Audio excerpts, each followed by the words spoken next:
Christian Confrontation, Take 2, this week on Happy Hour.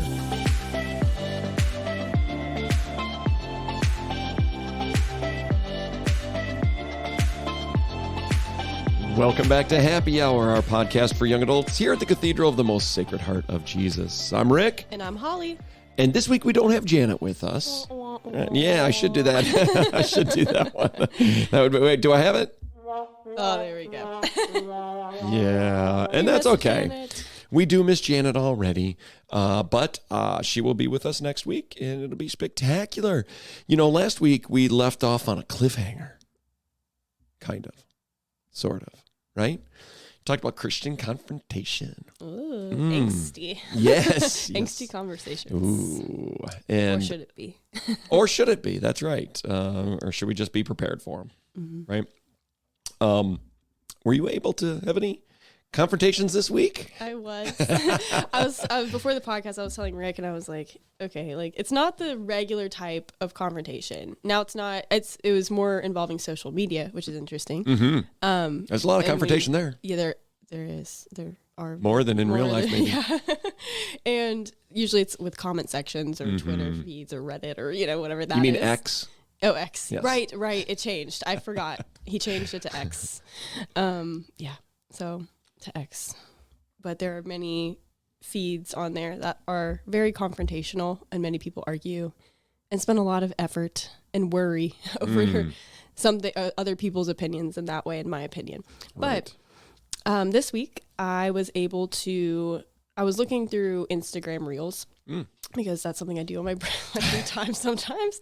So just expose myself with that. Nice. But because this past week was JP2's feast day. Yeah, so on Sunday. It was on a Sunday. Yeah. Yeah.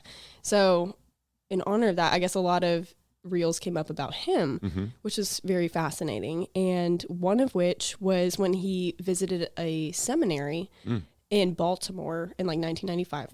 And it was basically like he was just visiting. It was at the end of a long day, and he wanted to still see the Blessed Sacrament at the seminary. So they had to send in a lot of security beforehand, which was really interesting, with a lot of like canine units, so that they would go in all of the office rooms, the bedrooms, and everything, and just check out, make sure everything's okay. Yeah. And the dogs are supposed to stop and whine if they see a sign of life. And when they sent one dog into not the sacristy, but into the chapel, Adoration Chapel.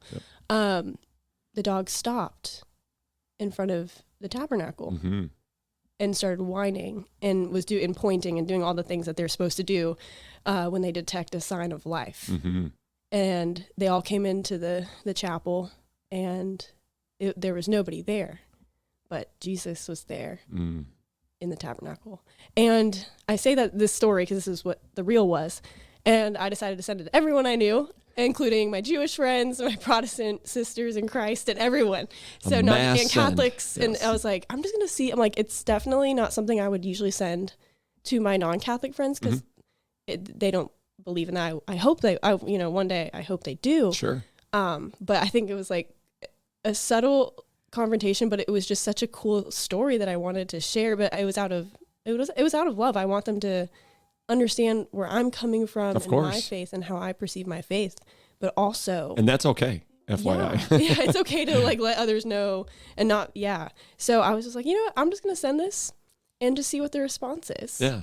And it wasn't a very like one-on-one direct confrontation. It was like a subtle kind of confrontation. Yeah. That they could ask me questions about, or, on my beliefs, and just, initiate that. So that was kind of my confrontation this week. It was kind of a different one, but I got some responses back, mostly from my Catholic friends, and like, oh, this is so cool, and some of my Protestant friends haven't responded, which is very interesting. There was no response. Sure. So sometimes confrontation, I learned, is not always. I don't know. Like there might not be a response back. That's right. Which I usually think of it as a back and forth thing. So yeah, you're right. And I think sometimes with that the confrontation ends with, one side just never talking to the other again because of a viewpoint or whatever. It's the cancel culture that we live in. It's real. Right. It happens all the time. Right. I see it all the time. So don't be afraid to put yourself out there and share your faith with others. Yeah. Let them know what you believe. That's okay. In fact, we're called to, FYI. we're It's a part of the mission. we're supposed to go out and make disciples of all nations. That was the Great Commission that Jesus gave us, right? So that's interesting. And I guess if you have somebody that never talks to you again because you share something like that, not that we say, okay, good riddance, but more so like, okay, well, I guess we know where that relationship stood. It wasn't ever going to go any deeper than what it was. And so I'm moving on with relationships that matter, that go deep. So Right. I guess there's kind of a win-win. We always think that we just have to have the most amount of people in our lives, which is not true. I was just talking yesterday about having even just one person that you can not just be best friends with, but something that's even deeper than that, where you have a connection where they can talk to you about the things in your life that they see need improvement or you're doing wrong or whatever. And you take them wholeheartedly at that advice and want to change and look for advice from them. Right. And you're not going to have very many of those people in your life. You can't go that deep with too many people. You just physically, you're not built for it. And so I'm okay with shedding some weight, right? Sometimes it's dead weight. Sometimes we have relationships that are very surface level. And if you mention anything about your faith or anything, then it's done. They're done with you. And that's okay. Maybe you're setting them up for a relationship later. Who knows with the Lord, right? That could be true. Yeah. And so never not want the best for the people that are right in front of you. And that kind of comes with our Christian confrontation, right? Right. Absolutely. And I want to hear what you did this week in order to confront someone or multiple people and also love on them. Yeah, because I didn't have to go very far after the podcast. Okay. Yeah, yep. So just kind of ran into someone that, I'm not always sure what I do to make people mad at me. I'm sure it has something to do with me vocalizing something, but it's just a fact of life. There are going to be people that like you and people that don't. It's just facts, right? And that's okay. But this one particular person just really has a distaste for me. And that's okay too. That's fine. And I know initially I tried to be very kind and hellos and everything and zero response. It was always just walk on by and don't say a word. Interesting. Okay. Yeah. So it's just a moment where this person came up to me and started talking to me. Now, this doesn't happen because this person ignores me all the time. Started talking to me, and I realized why. Because they needed something that only I could provide, because it was a very specific need. And I had I just really wanted to give it back to them. Like, this is how you treat me. This is how I'm going to treat you. Now you're going to feel my pain. But then I remembered, oh my gosh, we just podcasted about this. Calm down, Rick. And I was able to push through that and deal with them as I should and would with anybody else.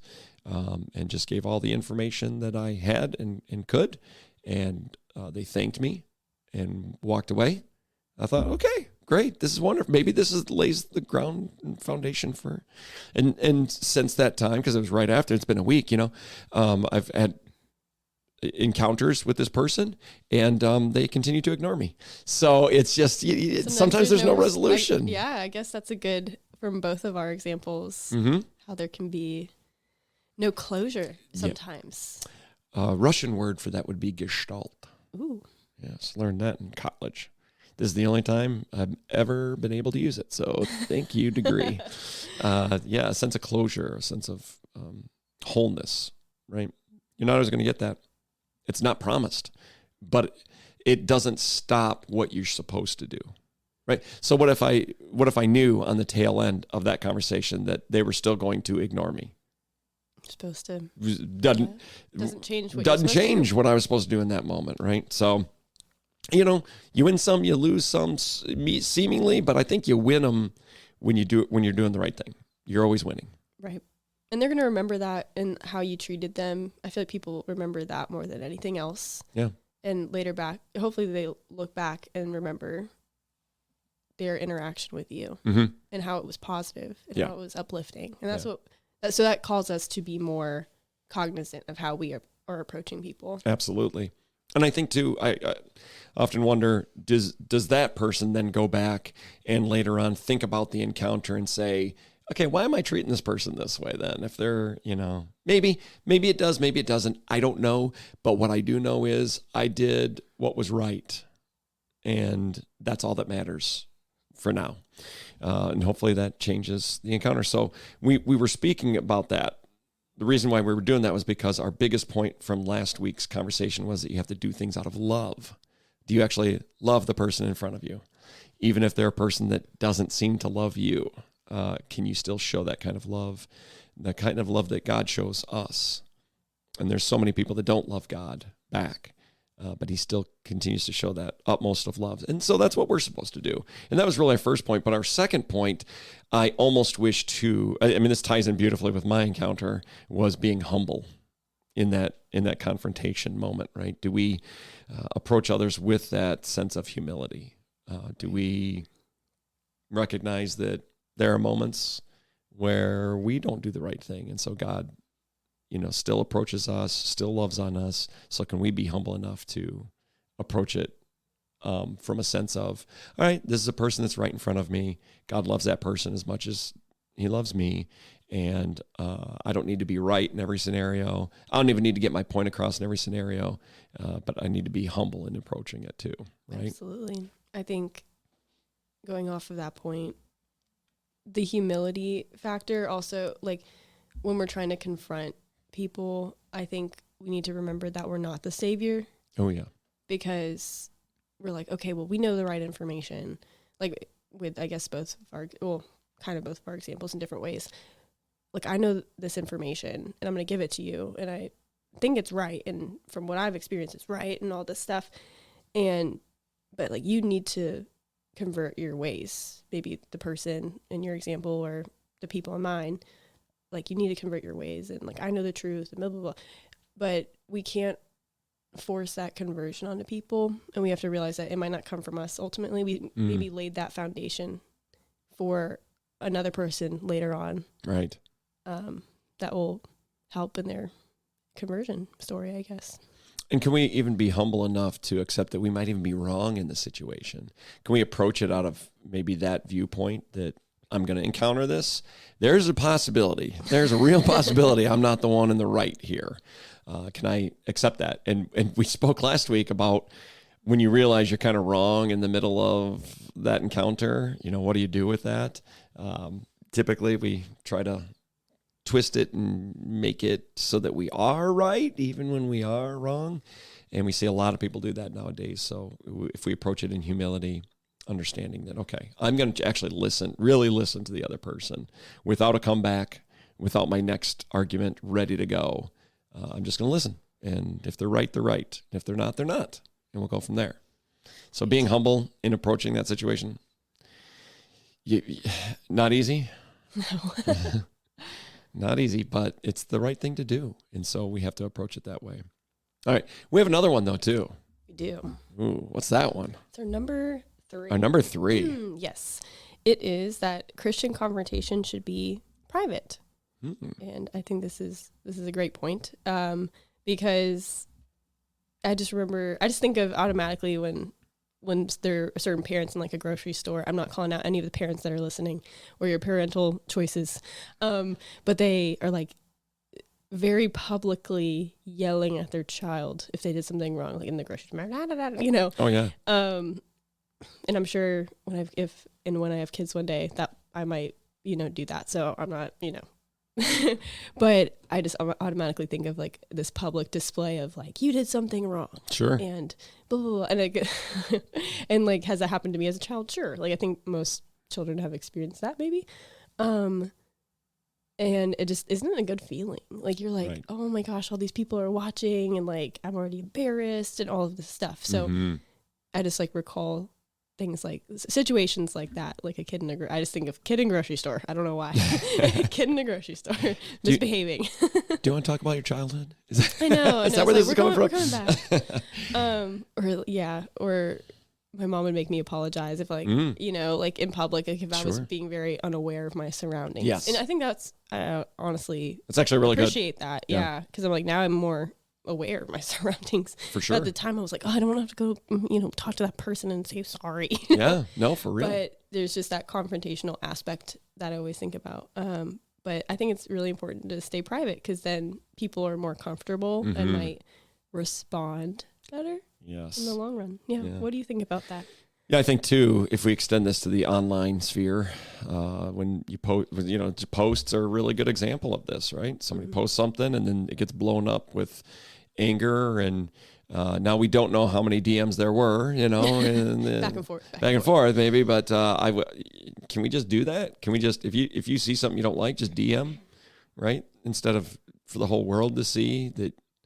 Again, I think that's out of a sense of I'm right, you're wrong, and I'm going to prove I'm right. And I've definitely done that on a DM instead of a comment before. Yeah, for sure. I was like concerned for the person. I was like, this is like not what the church teaches. And I was like, and I didn't want to be, you know, super, you know, guns a-blazing in that comment either. But yeah, sometimes it's fruitful because then you can see where the person's coming from. If it's a measured response. Correct. Right. Yep. And it goes back to being humble. Right? Humble enough to just, hey, you know what? I just wanted to see where you're going at, where you're at with this message. Here's my concern. Have you done that, Rick, before? Oh, yes. Done some DMing? Oh, yes. I just think you're right. It's more fruitful to do it that way. I think it's better communication and it's out of concern for the person rather than you being right. It's okay. Even if I am right, I don't want to embarrass. My goal is not to embarrass you into submission in any way. My goal should be to care for you. Now, I'm not saying I've always done that. For sure, I've not always done that. But maybe we can look to DM people both online and in person, right? Like in-person DMs. In-person DMs, exactly. So, you know, the scenario that you spoke of or any other. We can't CC anyone else in an email, right? It's just doing that.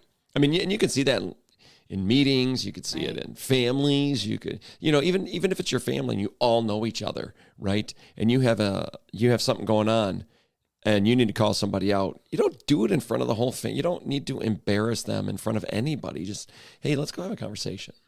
You know, and again, I've not done that right in my life for sure, but the moments that I do it right, it's so much better.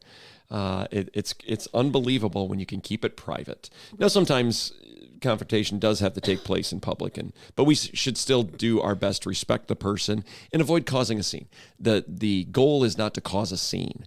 The goal is to help the other person or voice a concern, right? But the goal is not to become famous on some viral video, right? That shouldn't be the goal anyway. We talked about it last week with how we approach it in this private manner, it also is in tandem with how Jesus presents it biblically, right? We talked about how at first, you know, address the person in private. Second step, maybe with another person if they're not responding, and then you go to the church. Yeah. Back to the CCing, I think it's like direct message or you know, direct reply on an email. Then you CC people, and then get the whole entire email chain out there. You know, add group, add the whole one. But yeah, I think that's smart. It's because it's scriptural. I think it's brilliant. But also, I think, you know, I think of those times where either I've been embarrassed because somebody called me out in front of everybody, or I've done that to someone, and it's just an awful feeling, and it never does what you think it's going to do. It just never does it. And the crazy part is I mean, I even notice it on my YouTube shorts, right? Like you're going in and you click on them. A lot of them are just about like outwardly confronting people for the sake of just making a scene. And so if we can keep that in mind, it's not for making a scene. It's not to prove yourself right. It's for concern of the person that's in front of you that you should love. Step one, right? Well, we also, when we're dealing with Christian confrontation, it really should be specific. Specific example, not just this generality. You're always so mean. What? What does that mean? Yeah, it's not, as we say in like education, like a measurable thing. Right. A measurable goal. We have measurable goals, right? Yes. And we need something measurable. Yes. Instead, you could say, well, so I noticed when you just spoke to so-and-so, the way that you treated them when you said this and that, and I watched their response, it was very mean towards them. Boom, boom. Instead of saying, you're always mean. Why are you always mean to people? That's so big and so general, because then you're saying at every moment of every day, there are mean people. That's how it's interpreted. All you ever see is me being mean. Right? Whereas instead, if it's specific, I say, no, actually, here's the instance. This is what happened. This is what we saw. This is what you did. Let's dive into that a little bit. The person can then go, oh, okay, that was seen. I didn't intend that, or maybe I did intend that, whatever it is, but it is a specific example, and it's hard to push back on that and say, no, that's not what happened. Well, no, we saw it, or I saw it. It did happen. And you can give specifics. Specifics are always good because you can do something about specific things. You can't do something about generalities. Absolutely. And you can't. Also, I think I like how the specifics are so important because you can, I think, and I've done this, start roping in other things that they've done wrong in a different area, or what I perceive as wrong, whatever. In a different area of their life. And I start roping in other things. I'm like, you've done this and this and this. And you start listing. Right. Don't do that. Don't do it. Do not do that. No. I've done this in the past. And I'm like, I realize this in my own brain. And then what I've done or what I've said to people, I'm like, why am I bringing in all these issues when the issue presented in front of us is one thing, like you're saying, the one encounter with these people and the reactions and everything. So I think it's way more fruitful to be specific. Yes. Because it's like a case study you present back to them. Yeah. For sure.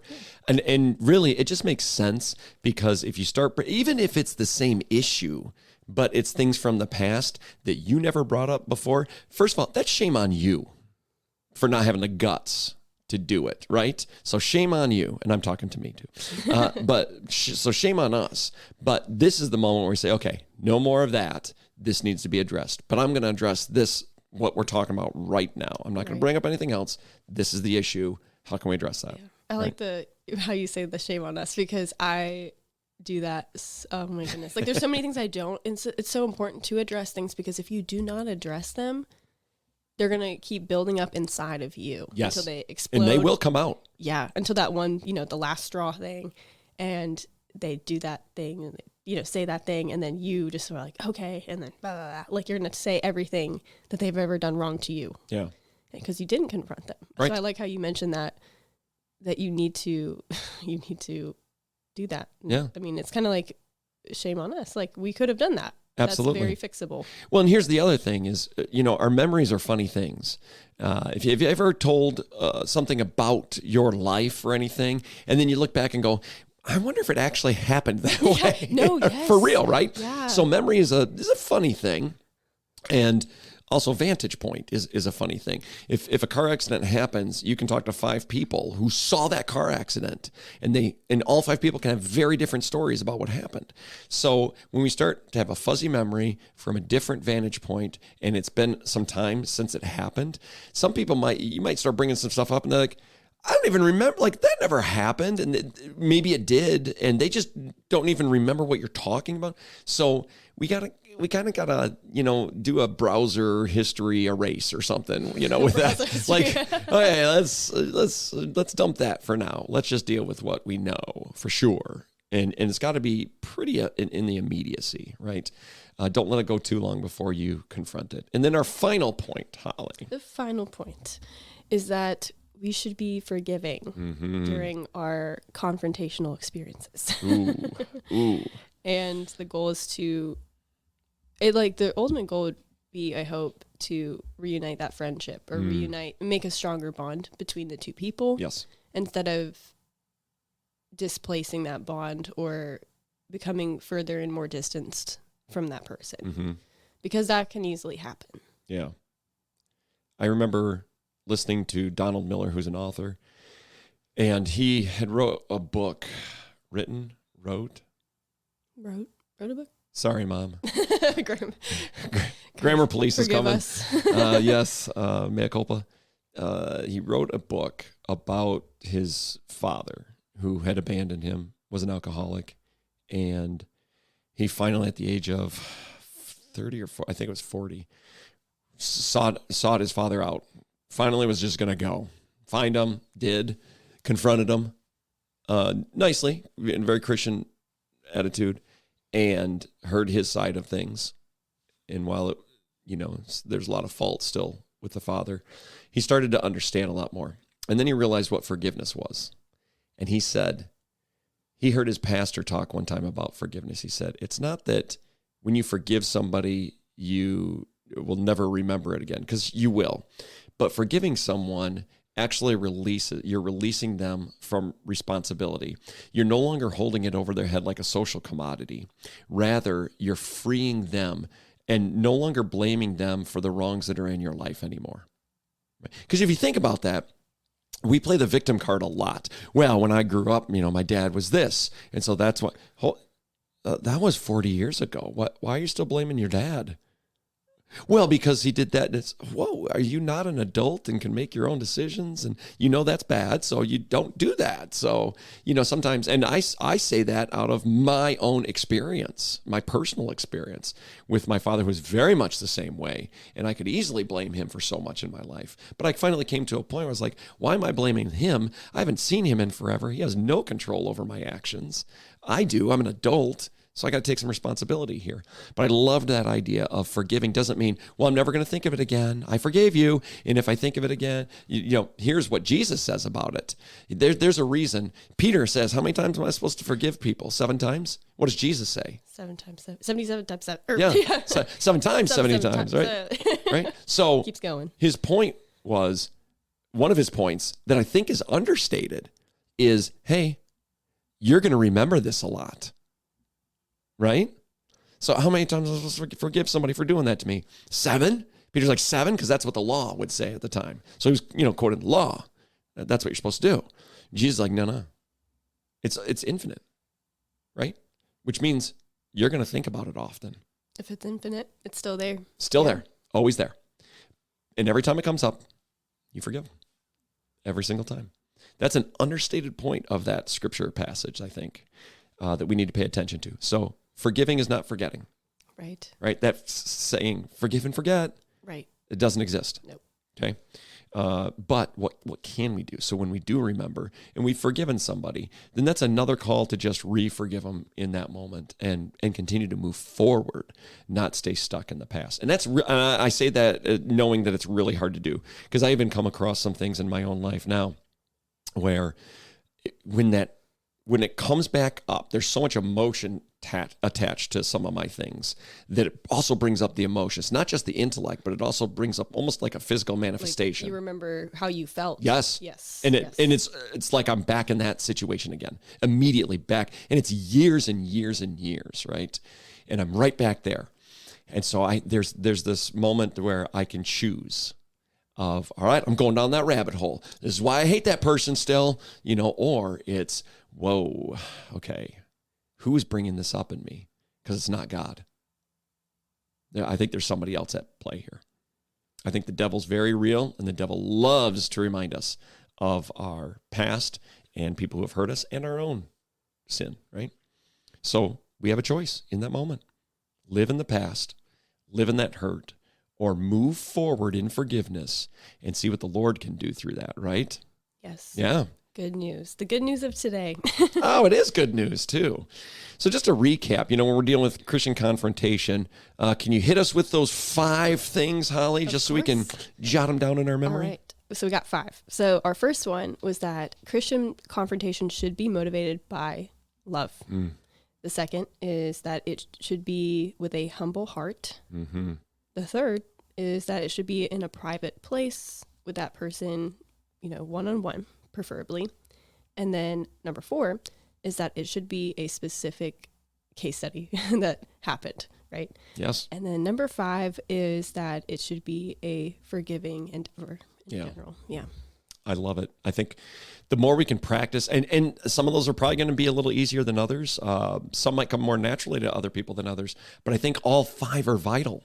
It's a step-by-step process, and maybe you don't get them all right, but keep going, keep working, keep confronting, but do it in the right way. This is how we change the world, for real. You can actually change the world. Now, I might not be talking about the entirety of the human race, but I am talking about your world. Everything that you encounter in this world, you can change. You have a part to play in that, right? So it's not small. It's not this. You ever hear that story about the guy watching the kid throw starfish back in the ocean? There's tons of starfish on the beach, like thousands of them. And he's just throwing them into the ocean. The guy comes up to the boy. Hey, what are you doing? I'm throwing them back in the ocean. He's like, you'll never even make a dent in this. It doesn't even matter that you're throwing them in. And so the boy picks up one and he says, well, you see this one? It matters to him. And he throws the starfish back in the water, right? Yeah. And sometimes we can probably feel like the guy in that scenario. But if we look at it through the eyes of the child, our own personal world can drastically change. The world can change if we can apply these 5 points in our confrontations. Try it out. See what it's like when it happens. And if it fails, try again, right? Because we're human, we're going to fail. And there's going to be moments where you do it really well and moments that you don't even think about doing it. But that's not the point. The point is to keep going. Keep trying to be like Christ in confrontation, right? Keep the Christ in confrontation. I like the alliteration of this. Yeah. Oh, well, I don't know. I think we could probably close down this topic. Is that okay, you think? Yes. I think so, too. Thank you guys for joining us for a second episode on Christian confrontation. We don't do too many two-parters. No, not too many. No, but enough. Yes. And this is one of them. And there will be more to come. Oh, guaranteed. Guaranteed. And if there's not, we're going to have a confrontation about that on our show. Thank you guys so much for listening. Please like, share, subscribe, and we will see you next time on Happy Hour.